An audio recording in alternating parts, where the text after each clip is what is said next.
چند دنوں میں سیاسی منظرنامہ تو عدالتی فیصلے، سیاسی منظرنامہ سب کچھ تبدیل ہوتا ہوا نظر آ رہا ہے. آنے والے دنوں میں بھی کچھ تبدیلیوں کا پیش خیمہ ہے. اطلاعات تو یہ بھی ہیں کہ شاید پیپلز پارٹی بھی وفاق میں بھی اور پنجاب میں بھی کابینہ میں شامل ہو جائے اور معاملات. کل چودھری نثار سے وزیر اعظم کی ملاقات ہو گئی. پھر ریزرو سیٹوں والا معاملہ حکومت کے حق میں آ گیا جس پہ ظاہر ہے بڑے تحفظات ہیں. جو انڈیپینڈنٹ ریزرو سیٹس کی آپ بات کر رہے ہیں، اس کا فیصلہ آنے کے بعد اتحادی حکومت کو قومی اسمبلی میں 2/3 اکثریت بھی حاصل ہو جائے گی اور اس فیصلے نے حکومتی اعتماد میں تو obviously اضافہ کیا ہے، مگر ساتھ ہی تحریک انصاف کی پریشانیاں جو ہیں وہ مزید بڑھ گئی ہیں. اور ایسی بھی باتیں ہو رہی ہیں کہ خیبر پختونخوا اسمبلی کے اندر بھی کوئی انہونی ہو سکتی ہے. اب وہ کیا انہونی ہے یہ بھی دیکھا جائے گا.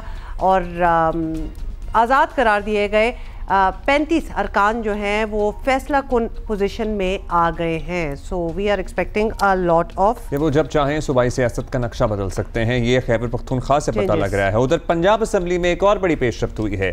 پی ٹی آئی کے لیے کسی نئے سیاسی طوفان کا اشارہ دے رہی ہے یہ پیش رفت. اسپیکر پنجاب اسمبلی ملک احمد خان نے پی ٹی آئی کے 26 ارکان کو ہنگامہ آرائی کرنے پر نہ صرف معطل کر دیا ہے بلکہ انہیں نااہل قرار دینے کے لیے الیکشن کمیشن ریفرنس بھیجنے کا اعلان کر دیا ہے.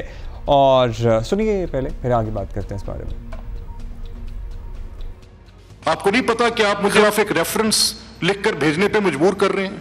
And I am sending this reference because the leader of opposition has told me that his party members don't obey to what the parliamentary leader says, and I'm sending this reference to the election commission as a speaker against all these 26 members in 26 افراد کے خلاف کہ انہوں نے اپنی پارلیمانی party leader کی ہدایت کو تسلیم نہیں کیا.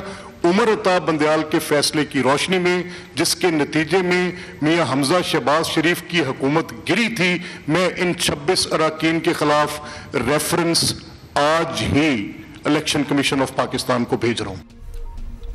اچھا خیر، 52 جو ایم این ایز ہیں پی ٹی آئی کے وہ ایسے ہیں جن پہ 9 مئی کے مقدمات چل رہے ہیں. اگلے 40 دن میں سپریم کورٹ کی ہدایات کے مطابق ان کے کیسز کے اگر فیصلے ہو جاتے ہیں اور اس کے نتیجے میں وہ نااہل ہو جاتے ہیں تو وہ ایک نیا سیاسی دھچکا ہوگا.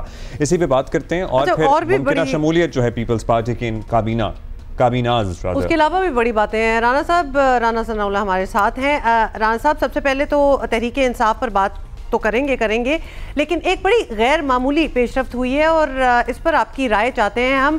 کیا چودھری نثار مسلم لیگ نون میں واپس آنے والے ہیں؟ کیونکہ اچانک ان کی یاد پھر کیسے وزیر اعظم کو آ گئی، ان کا ذکر ہوا، بتائیے.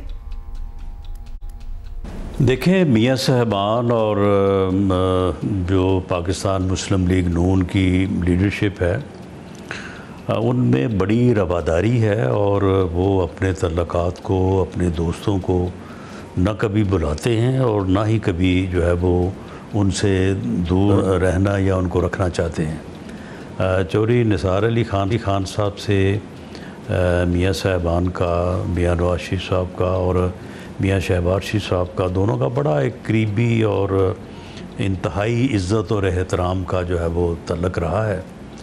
اور جب سے دوری ہوئی ہے تو اس وقت سے ایک چیز آپ نے نوٹ کی ہوگی کہ کبھی بھی نہ میاں صاحبان کی طرف سے اور نہ چودھری نثار علی خان صاحب کی طرف سے جو ہے وہ کبھی اس موضوع پہ جس طرح سے لوگ عام طور پہ کرتے ہیں تو انہوں نے کبھی گفتگو نہیں کی، کبھی ایک دوسرے کے خلاف کبھی کوئی بات نہیں کی.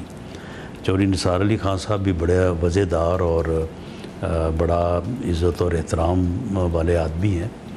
تو میاں شہباز شریف صاحب غالباً ان کی عیادت کے لیے ان کی طبیعت ٹھیک نہیں تھی پچھلے دنوں، تو وہ تشریف لے کے گئے ہیں. تو یقیناً وہاں پہ کچھ باتیں ہوئی ہوں گی اور اگر چودھری نثار علی خان صاحب واپس پی ایم ایل این میں آتے ہیں تو یہ ان کا اپنا گھر ہے، اپنے گھر میں وہ واپس آئیں گے اور ان کے لیے کوئی اجنبیت نہیں ہوگی.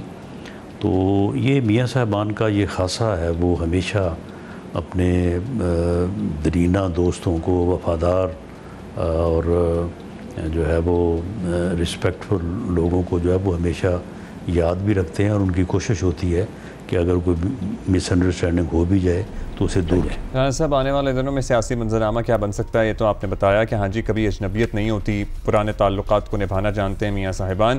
چلیے، لیکن اور آنے والے دنوں میں تعلقات کیا نیا موڑ اختیار کریں گے، اس پہ ہم نے آپ سے بات